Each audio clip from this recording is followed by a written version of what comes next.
mark. But the simple truth of it is that if you take a certain type of boy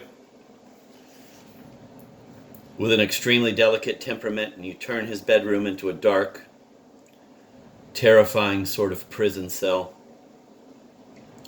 even if it's only for a couple of nights, a significant amount of self-radicalization is going to occur with that type of child in that type of environment. I still suffer to this day from an intractable compulsion to fold things into thirds instead of halves, which I believe is directly attributable to the Furbering. Okay, you guys might be thinking to yourselves, how does Christ on the cross constitute a nonfiction reading? The 7 statements from the cross: Father, forgive them, for they know not what they do. Truly I say to you, today you will be with me in paradise. Woman, behold your son. Son, behold your mother, etc. were extemporaneous utterances. They were not recited from any kind of pre-prepared text. So how was that reading? To which I would say, very simply, that for a divine being like Jesus Christ, all of history from the beginning, word 1, through eternity, has already been inscribed. All of it has already been written. To a divine being, it's all already a book or a script, whatever. So anything a divinity says, any seemingly spontaneous utterance he or she might make, constitutes a reading. As I look out tonight, there are no Roman soldiers, but there are empty chairs to mock me, and some sort of at least virtual martyrdom and pens. I can feel that in my bones. And my mom is right here, and I appreciate that tremendously. And so, I'm very proud tonight to be here at the Nonfiction at the Food Court reading series. And as I look out at my mother right now, eating pork fried rice out of a styrofoam shell from Panda Express, I can't help but be reminded of when that teacher at James F. Murray No. 38 Elementary School in Jersey City used to hold me up to the window to show me that my mom was waiting for me outside in the schoolyard, to reassure me, to demonstrate to me that she hadn't abandoned me again, as I apparently felt she had during her second pregnancy. I guess, like a lot of kids that age, I'd occasionally fabricate the vocations of my parents. And I remember once telling that particular teacher that my father, an attorney in Jersey City, was, and I'm paraphrasing here, I don't remember my exact words, that he was actually a tropical agronomist who specialized in diseases of the banana. Perhaps a sly Oedipal dig at his virility.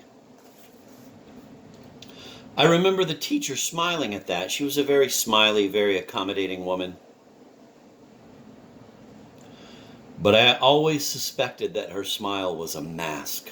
To me, even at that tender age, I think I was 6, it suggested a latent misery hidden by a great labor of repression and dissimulation. But as I look out at my mom tonight, you know, Heraclitus said, "No man ever steps in the same river twice, for it's not the same river, and he's not the same man." But I also think that no son sees the same mother twice, for it's not the same mother, and he's not the same son. So as I look out at my mom tonight, I see not only a woman with a unique socio-cultural history as a daughter, as a mother, as a grandmother, a woman with an autobiography of her own, but I also see a techno-organic aggregate body that is bacterial, fungal, mineral, metal, electrochemical, digitally informational, etc. And then if I put on these reading glasses, which help me a lot with close-range vision, but pretty seriously degrade my ability to focus on anything in the distance, I see a sort of flat, two-dimensional, distorted female figure composed of splintered planes. And then, the more I squint through the reading glasses, the more she now seems reduced to a purely geometric abstraction, a vertical element perpendicular to a horizontal element, and she's achieved an object's phenomenological status as a thing prior to any meaning. And if I look through them like this, backwards,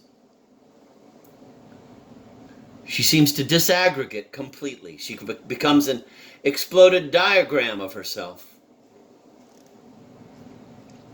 Like the instructions you get with furniture from IKEA. And here, the intelligible dimensions of the mother are extended into infinite space. The macroscopic realm of celestial bodies and the vast distances between them, and the intimate realm of microscopic organisms and cells, and the image of the mother as exploded diagram is, of course,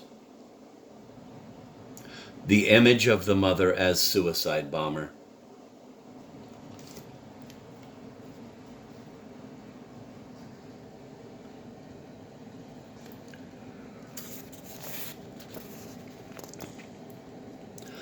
On May 28th, 2013, I tweeted, "Spent the weekend just wandering around outside, caramelizing things with my creme brulee torch." And then on August 28th, 2014, I tweeted, "Just learned this morning that my imaginary intern is an ethnic Chechen." I was being facetious, of course. And I wasn't sure if the imaginary intern had even seen the tweet because we were both very busy that morning, off doing our separate things.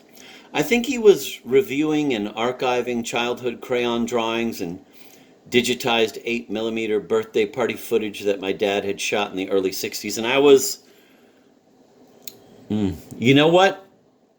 I think this was a period of time when I'd become like mildly obsessed with Spaten lager beer, so I'm pretty sure that that day I was out looking for a place that sold it by the case. But it turned out that he had indeed seen the tweet.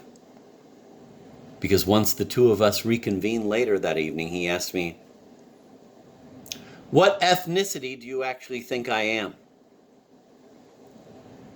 And I don't remember exactly what I said, probably something like, "Oh, you're a paracosm," or "Oh, you're a quasi-autonomous notional entity," or "You're an apparition from Figmentiston," or something like that, just kidding around with him. And I remember he said very seriously, "I think I'm a teratoma." And it took me a minute before I realized he was alluding to an incident that had occurred, I don't know, some 15 years ago when my mom had an ovarian cystic teratoma removed. I didn't know what a teratoma was at the time, so I did some research, and I discovered that it's a kind of tumor that can contain hair and teeth and, in rare cases, eyes and feet, but much more commonly the hair and the teeth. So I went out and bought a tiny comb and a tiny toothbrush. I think they were from a set of toiletries for one of those troll dolls that I found at Toys R Us.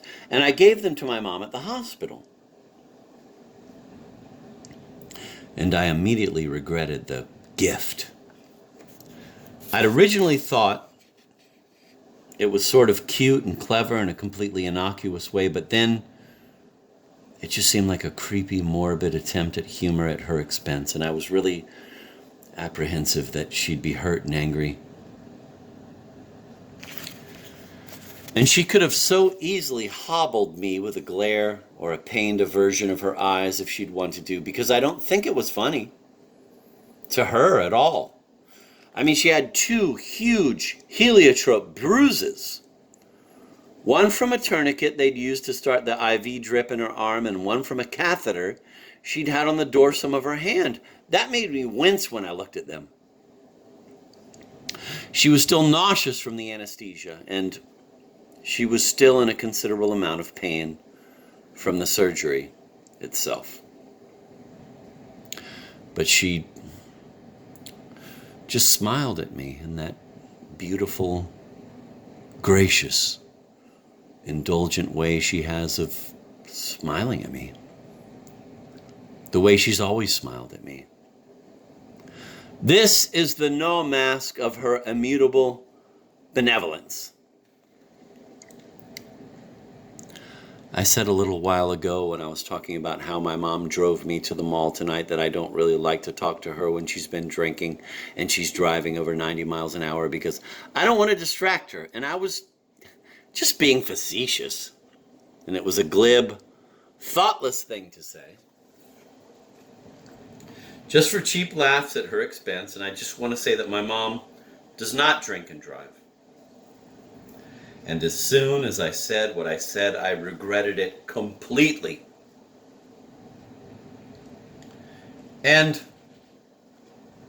Mom, I looked over at you, and you could have just glowered at me, which would have ruined the whole reading for me the whole night. But you didn't. You just took it in stride. You just looked up at me and smiled that beautiful, indulgent, luminous smile of yours and went right back to your pork fried rice. One stands up here on a table in the middle of a food court as one would upon a balcony, overlooking a piazza thronged with swooning fascists